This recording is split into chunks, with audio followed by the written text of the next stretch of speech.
Welcome to Let's Talk About It. Broadcasting live from North Nashville, Tennessee. North Nashville spans from Metro Center down to the border of Bicentennial Mall, including the neighborhoods of Bordeaux, Buena Vista, Parkwood Estates, Germantown, Haynes Manor, Jefferson Street, Fisk Park, Cumberland Gardens, Oak Valley, Enchanted Hill, and many others. It's perhaps best known for the 3 universities housed here, including Tennessee State University, Fisk University, and Meharry Medical College. North Nashville is also home to the Tennessee Titans practice facility. The Tennessee Titans will begin construction on an expansion project at St. Thomas Sports Park, which will almost double its current footprint in Nashville's Metro Center neighborhood. The plan includes 60,000 square feet in additions, including a new building situated along one of the practice fields, and major renovation of spaces within the existing 75,000 square foot building. Now live from North Nashville, Dr. William Head. Let's talk about it. Good afternoon, everybody, and welcome to Let's Talk About It, coming to you from beautiful North Nashville, often neglected, always disrespected North Nashville, from the Isle of Nashville. Somebody say, what are you talking about, Isle of Nashville? There's no way to come into Nashville without crossing a body of water. So I'm saying that Nashville, for all intents and purposes, is an island. And in the state of Tennessee, we are the only island other than Memphis where Democratic mayors sit. To begin with today, ladies, you know, I've been preaching this this thing that the Supreme Court has already made a decision on. The abortion issue is going not in your favor. You are seeing your right to decide your body's reproductive history. I know that this is tough, but this is just the edge of the proposition. There are things that are going to come behind it if you don't get on the job and get out there and protest against these civil rights that you will lose.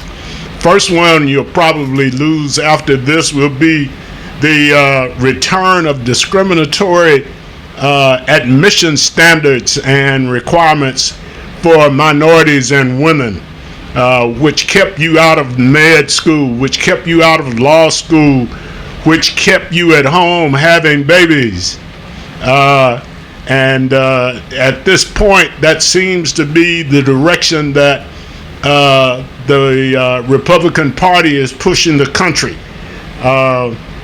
The next thing you'll have is the repeal of Title IX, so that we can go back to the good old boy days of football. And the women's programs will die a slow, ignominious death. You need to know that this thing is going to a logical conclusion that is logical only to those who are pushing it.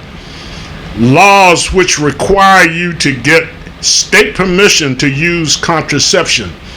The contraceptive devices and medications that are commonly used may now become hard to come by and even more difficult to deal with as an individual, with the laws pushing you to have babies to replenish your the majority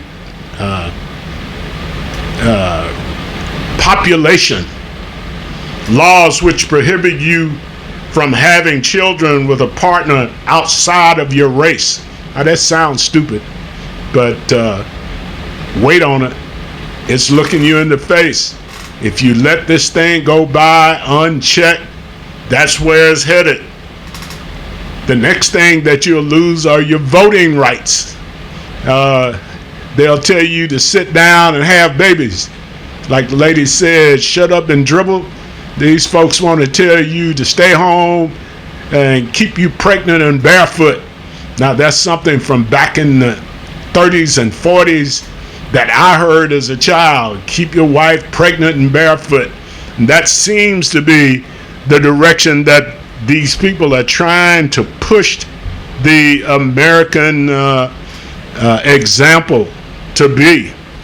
Meanwhile, Uncle Tom and the Republicans in the Supreme Court just found that the state of Maine has to provide tuition support for youngsters in religious schools, along with other private schools in the state of Maine. My question is, why is public funding going to any private school, be it religious or otherwise? I think that's a part and parcel of closing down the public school system, or renovating it to suit those who are in power, going back to separate but equal. Separate was never equal, so we're going back there. Today, the Supreme Court issued a decision on a law in the state of New York which required folks to apply for a permit to carry a concealed weapon. And they said that everyone should have access so that they are able to protect themselves. Now, who's going to do all this protecting? Most of us may want to carry a weapon. The thing is, if you're confronted with another weapon, will you be able to answer, or will you die there on the spot because you hesitate? Because the other person is afraid that you might shoot them. The January 6th Inquisition, which it has turned into because there's nothing to protect 45 from the truth, and the truth is eating him alive. It is amazing to watch liars become even worse liars. It is a travesty as to what the 4 years that this man was in office did to this country. The people on the panel with the hearings are getting death threats. People in the states where 45 lost, who worked at the polls and who were vote counters, are getting threats, are being harassed and assaulted. It's amazing just how this episode in this country's history has just turned it on its ear. It is definitely a death knell for democracy if we don't get up off our butts and do something about it. Support these folks. Make sure you let them know that you're in their corner, and if you're needed, you're ready to become part of what's going on. This is a critical era in the history of this country. For years we have existed because people found the common cause of the country more important than personal issues. We now are just the opposite. Everybody has their own set of wannabes and folks who have no idea what they're doing, who now want to be on top. Everybody wants their 5 minutes of fame. Everybody wants to be influential.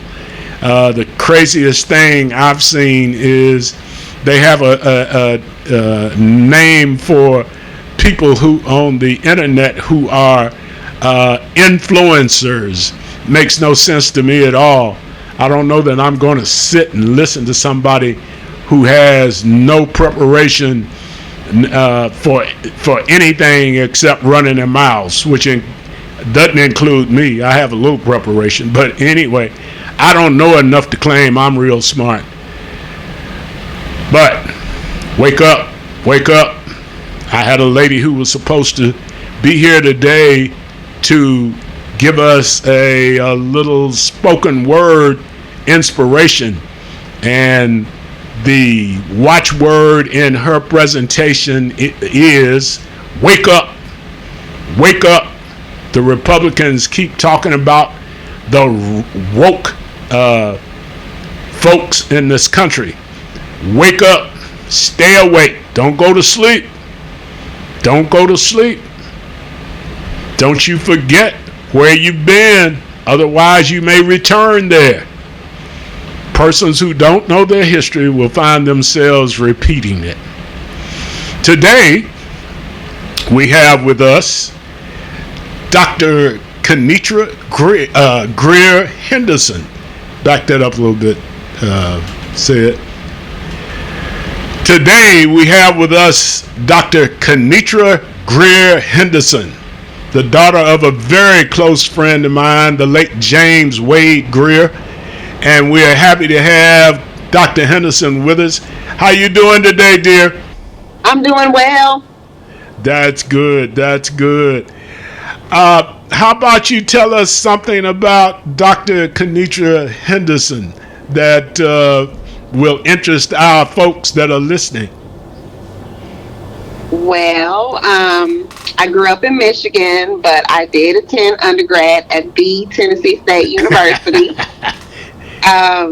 I have a major in biology. I actually did student teaching and did my student teaching at Pearl Cone. After that, I was lucky enough to get a scholarship to go to medical school at the University of Cincinnati, and completed an internal medicine residency in Ann Arbor, Michigan at St. Joseph Mercy Hospital. And then maybe about 5 or 6 years later, I got tired of the snow and came back to Nashville. Well, that Michigan weather may make you move. You're absolutely right. Kenitra, you know how what good friends your dad and I were. You told a story a couple of 3 weeks ago that I hadn't heard before. Tell us how you got to Tennessee State University. Well, I will be honest, Tennessee State University was not my first choice, only because I felt like I had already been on the campus my whole life. I've been to every homecoming, every battle of the band, so I wanted to see something else, and I purposely did not apply to Tennessee State University. I applied to a bunch of other HBCUs, though, and had made my decision. I was going to Clark Atlanta University. I was accepted to Clark Atlanta University. And on the day we were packing up my car to travel, my father asked me why did I have my boxes addressed to go to Atlanta, because his car was driving to Nashville. And that was a shock to me. And I said, well, what do you mean? I said, Daddy, I didn't even apply to Tennessee State. He said, oh, yes, you did. Don't worry about it. I'll take care of. He said, you got a dorm room. You've been accepted to the honors program. He said, you're going to be just fine.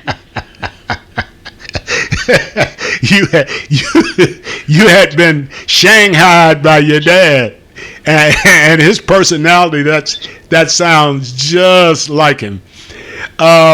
In your travel to the Hill, as it used to be called, what were your favorite times on the Tennessee State University campus? Of course, homecoming was always fun. I met a lot of my dad's old teammates and a lot of his friends that made it a point that I meet them while I was on campus. I pledged Alpha Chi chapter at Delta Sigma Theta while I was on campus, so that was exciting. And just meeting a lot of lifelong friends. I think that's a big part of the HBCU experience. You know, I brag that my 9th grade not my ninth grade, but my freshman year biology class, we created over 10 doctors. I had 10 people in my freshman biology class that hold Wow. doctors. That's amazing. Yeah. As you think about your HBCU experience and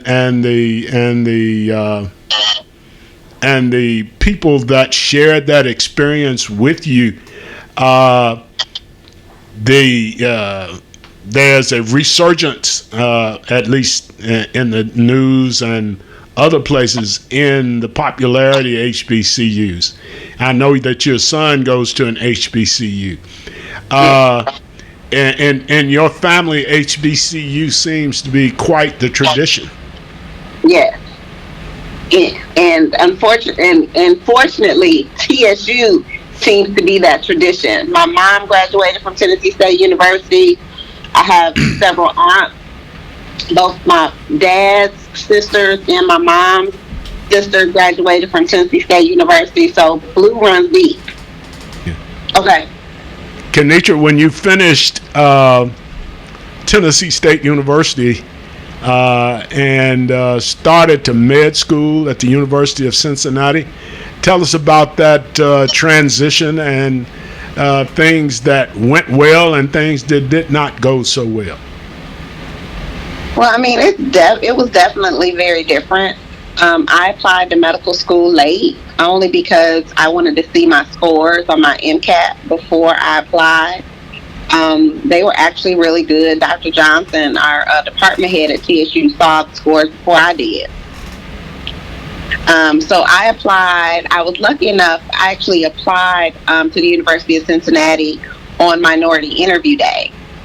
So I got a chance to meet a lot of the African American physicians, residents, medical students. And so I was really excited about it. I thought that it was going to be a really, really good experience. And so I was offered a scholarship. I accepted. And then when I got to the University of Cincinnati, it wasn't Minority Interview Day anymore, and everybody spread out again. And I was 5 out of 165 of my class. So there were only 5 African American students in our class. So a very different experience. That's all I can say. We have some stories we can tell. One of our pediatric orthopedic surgeons is an alumni of TSU, Dr. Crawford, and well-known orthopedic surgeon. And you had doctors in the community who would refer their patients and say, "Now he's good, even though he's black. He's real good." Qualifying. And we learned about the disease of schizophrenia. They had a patient come over from the hospital, and it just so happened that his delusion was black people are monkeys. Oh. So we had an interesting experience with that. Yeah, you did. And then, of course, I think every African American student at one point or another had the conversation with one of the deans about, is medical school really for you? Do you think you can really do it? Are you sure you don't want to go do something else? So it helped that even though we were a small class, we were a very close class. So, we hung out together, we cooked for each other. We really held on to the African American physicians in the community and told them, we were like, you know what, I know you don't normally participate in medical education, but you're going to have to this time. We're going to have some place where we feel safe, where we can do these rotations and actually learn something and not feel always on guard. And I will say that the African American physicians in Cincinnati stepped all the way up. Where they had not opened their clinics up before to medical students, they did for us. And it made a huge difference. Huge difference. So I will give props to the Cincinnati Medical Association all day long, because they supported us in a way that we really needed it. And all of us have graduated and have been successful. And we still keep in touch with those physicians to this day. Sounds like you developed a good support group there in Cincinnati. Cincinnati is north, but it has a very southern tinge to it, as it's just across the Ohio River from the great state of Kentucky, which is, to say the least, your old Kentucky home is not where you want to be. Kenitra, in your travels from med schools through your first experience in, I think you called it internship. Where did you do your internship, and how was that experience? Well, I went back home. So I grew up in Michigan, so I went back home and did my residency in internal medicine back home in Michigan. The biggest choice in that was that I had my son. So my son was born. And so residency, there are times where you could work 30 hours a shift. 30 hours a shift? Yes. 30? So they hadn't put in all the work. They hadn't put in all the new work hour regulations. So, when you work 30 hours, somebody needs to watch your child. So your friend and your dear friend and my mom, they spent a lot of time with kids when they were toddlers, for sure. Wow. Daddy would pick them up and he would just say, go home and go to sleep. And I felt so bad. I said, well, let me get them. I said, they my kids. He said, go to bed, girl. He said, it's not like you've been out at the club all day. He said, you're learning how to be a doctor. He said, go to sleep. And when you wake up, call me. I'll bring your kids. So they were a huge support through residency. There's nothing like caring parents to help the children along. In a 30-hour shift. That's just completely. Long time. Say again? I said that's a long time. Yeah, that's a whole day plus 6 hours. It is. I mean, with nonstop. What did you do that whole 30 hours? You were always busy, I'm sure, because I don't think the hospital is ever not busy. Well, I mean, you're taking care of patients, you're admitting patients from the emergency room. When patients have needs on the floor, you're getting called. Everything from the patient is constipated to the patient has chest pain and might be dying. You're reading x-rays, you're looking at labs, you're ordering medicines. You hope that it gets quiet, so maybe you can steal an hour or two of sleep just to kind of keep the headache away. But yeah, those days are long. Yes, and then like you said, the emergency room and assisting people who are in desperate need of help. That seems like it's driving when you half sleep. Well, you learn on the go, and what's funny, you think that you put in these work hours, and you think, oh, when you finish residency, it'll be over, but it's not. The hours get even longer. The hours get even longer once you're in attending. As a hospital medicine physician, I was on call 24 hours every other day or every third day. I answered calls from the emergency room, from outside hospitals, 24 hours a day. Whoa, every third day you had to do that? Yeah. My husband had to learn how to sleep through the pager. It was either that or he had to go in the other room because I wasn't giving up my comfortable bed. Wow. Now you are on call 24 hours a day, every third day. You have a regular day that starts early in the morning and lasts well into the evening all the other days. Yes. Wow. Hey. Yes, I mean, it's easy. It's easy as a hospitalist to easily work anywhere from 90 to 110, 120 hours a week. Easy. Wow. That's 3 times a 40-hour work week. I know, and people try to say doctors make too much. Wow, you don't make enough then if you working like that. When you finally finished all of that, where did you go next? I did a chief resident year when I finished. And like I said, I stayed in Michigan as an attending for a couple more years, and then we moved down here to Nashville. And so I have been either a hospitalist or a primary care doc here in Nashville, probably for about the last 13 or 14 years. Okay. You now work for Veterans Administration at VA Hospital here in Nashville. Tell us about how that is working for you.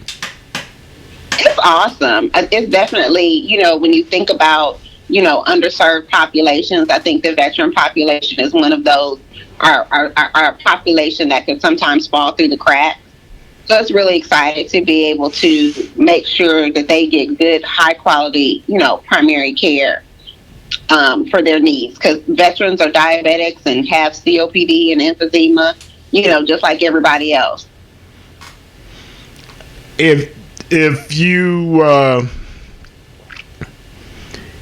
continue, not if you continue in the profession, but is this a permanent sort of situation with the VA, or is this something that is going to lead you to some other area of medicine? It's one of those things I don't know, because I ended up at the VA. Like, I hadn't really thought about coming to the VA. I was fine in my primary care practice where I was, and I saw this opportunity and kind of went for it. I think that's the one thing that's good about a career in medicine, is that you can always, find a job. People are always going to be sick. Somebody's always going to need a medical provider for something. So through recessions, through inflations, through, cutbacks and everything, there's always a need for a doctor. Certainly is. In that particular line of thought, the last 3 years has seen COVID-19, among other things, that has become a disease, a political football, a source of fear, a change in social interactions, et cetera, et cetera, et cetera. As a doctor, tell me about COVID-19 and its effect on your practice. Well, COVID-19 is a virus that is here to stay. We might be tired of it. We might wish it was gone, but it's here. And so, as just everyday Americans, we're just going to have to change the way we walk and talk and do things. I had a patient just yesterday who had some upper respiratory symptoms, and he just knew it was his sinuses. And I said, have you tested yourself for COVID? Do you have a home COVID test? And he said, no, this is my sinuses. And I said, well, sir, this is how COVID presents itself. And he was adamant, because he had been vaccinated and boosted, that he didn't have COVID. And I said, the purpose of the vaccine is not so much to prevent you from getting COVID as it is from preventing you from getting so sick that you have to go into the hospital and potentially need ICU level care. So we talked, and he finally agreed to go get tested for COVID, and sure enough, he had COVID. So COVID is here to stay. The way we practice medicine and the way we deliver medicine is going to change. Telemedicine, whether it's telephone calls or video calls with your physician, is here to stay. That's not changing. Because again, as healthcare workers, we get sick too. We catch COVID too. So the demands to be able to meet the needs of our patients, teleconferencing and video medicine and telephone medicine is here to stay.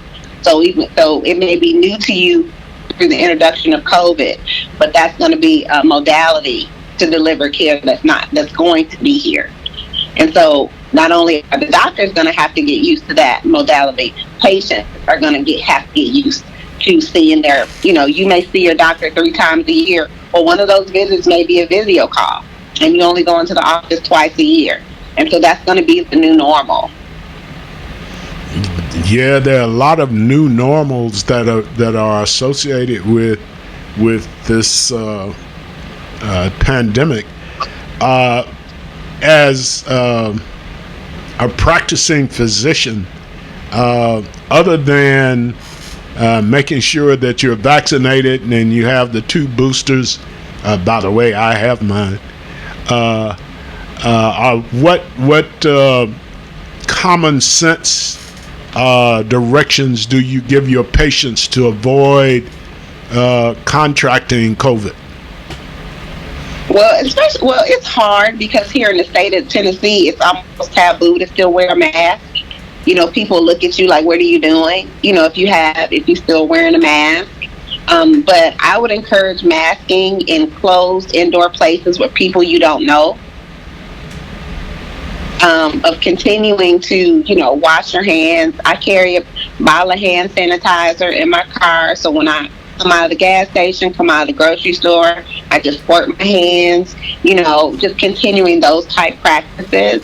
I think the biggest thing, though, is to not provide disinformation. Because we spent a lot of time just counteracting misinformation through this COVID. I tell people COVID is real. COVID is not a joke. COVID is not the flu. On average, 50,000 people die a year from COVID. We had over 500,000 die, from COVID, and only 50,000 from the flu. So it's not the flu. COVID is a dangerous virus. As more and more people get vaccinated, I think the lethality of the common COVID infection is going to be sinus infection. I got a little cold. I don't feel good. But for those people who continue to not be vaccinated, COVID is still going to be a really dangerous bug for them. So you got to be careful. And in those vulnerable populations, the super young, the elderly, those who have chronic medical conditions, those people that are fighting cancers, those people who have autoimmune diseases like multiple sclerosis and lupus, and diseases in our population, specifically African American people, are diabetics, they may be on dialysis. Those people are at high risk for severe disease. And so we have to be careful. So what you're saying is the mask is still the best way, and maintaining a level of cleanliness far above what it was prior to COVID is also essential. Yes. In your experience during the pandemic, we see all these folks who have attended to people with COVID and seeing them leave here as a result. As one who's taking care of people and seeing them die, maybe a stupid question, but it just seems like it's such a heavy burden to carry. It is. I think one of the things that people often said about healthcare workers during this time was that you signed up for this, you took an oath for this, and then a lot of times we didn't, because what I say to people is that I took an oath to take care of people the best I can, but I did not take an oath for the general population to put me at harm's way because they want to be reckless and because they don't want to follow directions and because they don't want to believe the science. That's what I didn't sign up for. And so it was very frustrating as a medical provider to have to combat that. And so what I have done over the course of the last 2 years is I don't have that argument If you don't believe COVID is real, we can't really have a conversation about that, because that's just a waste of time. Because if in 2022 I'm still trying to convince you that COVID exists, we got a problem. Definitely. The thing that is so disturbing is that there are people who provide all this mis and disinformation about the severity of a COVID infection, about medications that could be used to fight off the infection, and everybody seems to know more about COVID than the people who are trained in the discipline. What do you say to people who are listening to this, for lack of a more genteel description, stupidity? I mean, it is. Go ahead. Well, one thing that I've learned is that several of those people, especially the people who are more nationally known, are usually already vaccinated, but they just didn't tell you. Or if they got COVID, they went to the hospital and got every single one of the medicines that they're telling you not to trust. Exactly. And so just keep it at 100. They probably are already vaccinated and got all of the medicines that they needed to be well. And unfortunately, the people who tend to believe that tend to have fewer financial means, fewer access, and that's just the excuse they need not to try to find the resources that they need. And those are the people that don't fare well, and that's the sad part. It bothers me that in our population we have so many folks who doubt what they've been living with for the last 50, 60 years. When I was a kid in the 3rd or 4th grade, they came to school with needles and gave us inoculations for polio. And over that time, we've seen polio completely disappear almost. They gave us measles, mumps, rubella, all of those different communicable disease vaccines, and it has controlled the spread of those particular diseases. And now all of a sudden, no, I don't take that. I just find that particular thought pattern really disturbing. I think it's a combination of a couple of things. I think historically African Americans absolutely have a reason to distrust the medical system, whether it be from them experimenting and, Johns Hopkins on female patients, learning how to develop speculums and stealing, Henrietta Lacks's, cervical cells, to learn how to, treat various cancers, to whether it be, the Tuskegee experiment when penicillin was withheld from black folks with syphilis. So historically, and we could go on and on, unfortunately. So historically, I think we absolutely have a reason to distrust the medical system. But I think what's different this time around is that there are enough of us in the process now. So we are at the CDC. We are at the drug companies helping to develop the vaccine. There's an African American woman who was pivotal in developing the technology for the Moderna and Pfizer vaccine. So it's different. And so we are at the table. And so, you pushed us toward education. We've gone to school. We've done everything that we've done so we can protect us, because it's us looking out for us. Because believe me when I tell you that, we're not going to recommend something that we don't believe in and trust. I tell my patients all the time, if I make my mama get it, then you got to get it. That's the gold standard. I'm not going to do anything. I'm not going to recommend anything to you that I wouldn't recommend for my mother. And that's my gold standard. And with that thought, we will go to a commercial. You are watching Let's Talk About It. I'm your host, William Head.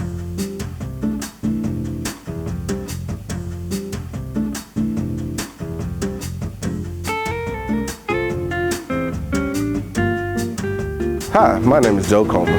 Have you ever wanted to experience the lake for the weekend? I can assist you with that. Here at Lake Leisure, we can set you up for a weekend trip to visit the service Old Hickory and Percy Priest, and also some other lakes for extra fee. Have you ever wanted to experience a ride on a pontoon for the weekend? Well, I offer the latest pontoons, 2021. They come with premium sound systems with all the bells and whistles. And they're also very easy to use. And if you can't figure it out, we also offer a captain as well that'll take you to all the different islands, bars, and so on. We offer 4-hour and 8-hour rentals, and also do whole weekends if needed. Just give me a call and we'll get you worked out. And remember, when you think about getting on that lake, give Joe a call for your pontoon needs. We'll definitely get you out there and get you set up.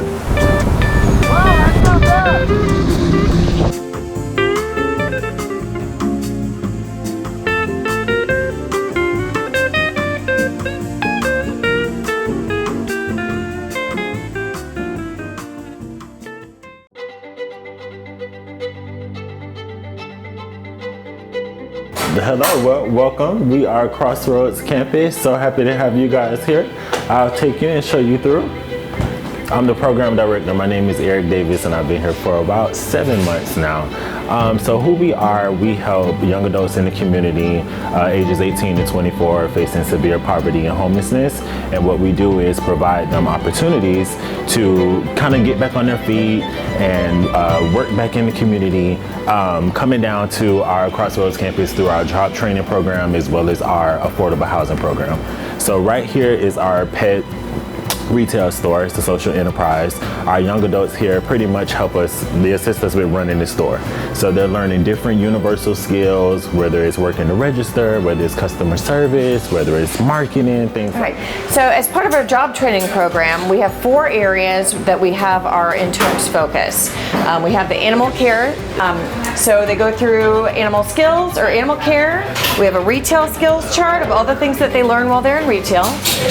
We also have a bakery operation where we go off into an industrial kitchen. They learn food certification services, and they learn how to use the industrial cooking areas. And they make dog treats that are for sale in the store and through other stores in the Nashville area. And we also have our grooming skills chart. So in each of these, we have different skills starting from very beginning in both animal care and grooming. It's learning about animal body language, what to expect, how to work with those animals, how to communicate with those animals. In the retail, it's basic customer service, how to answer the phones, product information, how to use a computer system.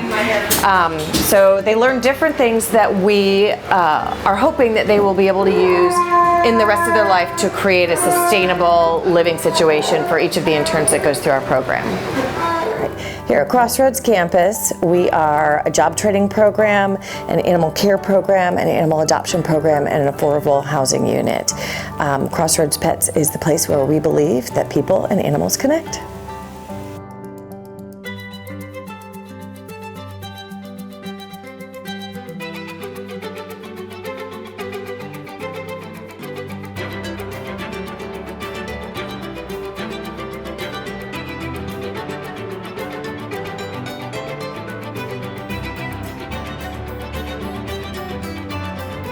And we're back, ladies and gentlemen, with Dr. Kenitra Henderson, a formidable medical doctor in Nashville, Tennessee, a good friend of mine because she is the daughter of a good friend of mine. It is a great pleasure to talk with you, Kenitra. You mentioned right at the end of the last segment that you would not prescribe anything for anybody that you would not give to your own dear mother. There have been several research projects that point to the fact that African American physicians of color are more liable to take the time and effort to take care of people of color. What do you say to that? Absolutely. Absolutely, because one, you are attracted to people that you know and that you trust, and we can have different kind of conversations. I can talk. I know how to talk to some of my patients. Sometimes I got to talk to them like I would talk to Daddy, but they understand. They understand. But also, it's also a level of trust and comfort. Because I think, when you see someone that looks like you become a little bit more comfortable. And then there are some things that you can tell me that I understand. You may go in a doctor's office who may not be the same, race, and you may talk to them about Christmas dinner. And Christmas dinner is going to be different at their house than it is at my house. So when you come to my house after Christmas dinner and your blood sugar is high and your blood pressure is high, I already know what the problem is. Because I'm about to go through your Christmas menu and you're going to tell me about the greens you had and the macaroni and cheese that you ate and all the pies and cakes and the peach cobbler that they made and all of that stuff.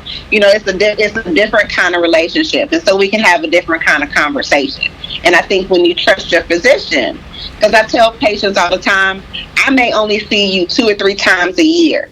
So we got to have a relationship and a level of trust with each other that the 362 days out of the year that I don't see you, that you're going to be okay. And you know what's going on with your health and that you're going to be okay. Well, as I was reading some of these studies, it was quite obvious that African American doctors take the extra step to make sure that their patients that look like them are given every opportunity to get the best possible treatment that's available. And that is not necessarily true when we go to a majority physician. But that falls right in with just about everything else in this country. So how do we find these African American physicians? I know there are a bunch of them in Nashville, and a lot of them we have no idea. Is there a Black Physicians Association in Nashville? That is probably one of the biggest obstacles. I will say the National Medical Association, that is a national network of African American providers, just like when people think about the American Medical Association, where the National Medical Association was developed because we couldn't join the American Medical Association. They have an active website and they have a directory of physicians all across the country. Here in Nashville, it's a little different. I've not found that resource, so it's a lot of word of mouth. We're lucky that we do have Meharry Medical College here, and so several of our Meharry graduates still practice here locally. And so Meharry Medical College is an excellent resource to be able to look up their alumni to see where they are practicing. But a lot of times, unfortunately, it's word of mouth. But I will say we are all over the city in all specialties: GYN, GI, surgery, vascular surgery, cardiology. So the resources are here in Nashville. Unfortunately, there's no single network. I will say also that there are some apps. They're more national. One I think is called Black Doc Cares or Black MD Cares. It's an app you can download. And so as more and more African American physicians, we learn about it, we upload our information onto that app. So patients, when they download it, they have access to it as well. So we're trying to get organized. But I think on a national standpoint, I think the National Medical Association is probably the best resource to look up their directory. I think NorthNashvilleBD.com will start to become the place to look for Black physicians after today. Okay. We're going to move that way. Once more, we're going to break for commercial This is Let's Talk About It. Coming to you from North Nashville, Tennessee. I am your host, William Head. All right, Kenitra, tell me what you would like to talk about now. I've asked most of my questions. Anything you'd like to I mean, we can talk in general about just access. We can talk in general about, some health, some healthy habits we can do, some questions to ask your doctors kind of thing. We got about what after doctors? We got about What questions you can ask your doctors when you go to your doctor's appointment? Okay. Kind of general things like that. I think that would be good to kind of finish it up with. Okay. What were you saying? About 5 minutes. Okay. And we're back here with Dr. Kenitra Henderson, a local physician, talking about health, individual personal health, community health, and all around health. The one thing that is true throughout the world is there's no way to corner anything simply because the world is round. The viruses that infect us for common cold all the way through those that in light of all the situations that can become situations of illness and injury, tell us some of the healthcare options that we do have and how we access them. Well, first thing, I would really encourage everyone to have some type of healthcare insurance. If you don't have access to employer-based healthcare insurance, healthcare.gov has some very affordable options. The ER is not a place to get primary care. ERs are designed to diagnose you and triage you to make sure you're not going to die. They are not there. They were not developed to manage your diabetes, your high blood pressure, or your chronic illnesses. So if that's the one thing you take away from this, is to provide or obtain some type of healthcare insurance. And again, healthcare.gov has a ton of affordable options available to you. But then the other thing that I'd like to talk about is just you have a lot more control over your health than what you realize. What you eat, what you drink, what you smoke, what you don't smoke, how much you walk makes a difference in your blood pressure, your blood sugar. Being overweight increases your risk of everything from heart disease and stroke to a condition called fatty liver disease to diabetes and kidney disease. It's so important that we manage and think more clearly about what we eat, what we drink, what we smoke, how much we walk, how much we move. With that in mind, healthy habits that you were just talking about, exercise, practicing restraint in what we eat, drink, and consume is all admirable, but it has to become a habit with the individuals. How does one get started, and how does one find a way to do that on a regular basis? I recommend, and it's something real simple, you got to start small. So many times when we say we want to make lifestyle changes, we want to change everything all at once. We're going to quit smoking, quit drinking, quit eating red meat. We're going to, run 5 miles a day. And then after 3 days, we quit. So I tell people to start small. Pick a habit. Where if you want to move more, just start with walking. You don't have to go join the gym. You can walk your neighborhood, and you can start at 15 minutes. The goal The American Heart Association recommends 30 minutes of activity a day. So it doesn't have to be 30 minutes altogether. It could be 15 minutes in the morning and 15 minutes on your lunch break. And just moving, and that's your 30 minutes. And start small and make that a consistent thing. They say after 21 days straight of anything, it becomes a habit. So once you've gotten the walking piece underway, then you say, okay, let me look at what I'm eating. We know in this country we eat way too much red meat. The risk of colon cancer and the age of diagnosis of colon cancer is going down.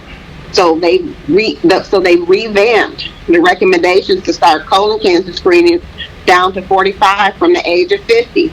Part of that has absolutely a lot to do with our diet. So knowing that, if you want to reduce your red meat intake, I'm not saying you can't have your steak. I'm not saying you can't have a hamburger, but maybe reducing that red meat intake instead of every day to just twice a week or just once a week. And now you're walking, and now you're only eating red meat once a week. So now you're doing that, both of those things, for 2 more months. Now you're saying, ooh, I probably need to stop smoking. I don't think I can quit on my own. Talk to your doctor. There are a ton of resources. You know, there's nicotine patches, gum. There's other oral medicines you can try. There are a ton of apps that you can download on your phone now that encourage people to help stop smoking. And then you work on that. But it's a slow process. Like I tell people, you didn't get to be 325 pounds overnight, and you're not going to lose it overnight. It's a work in progress. So just start small and be consistent.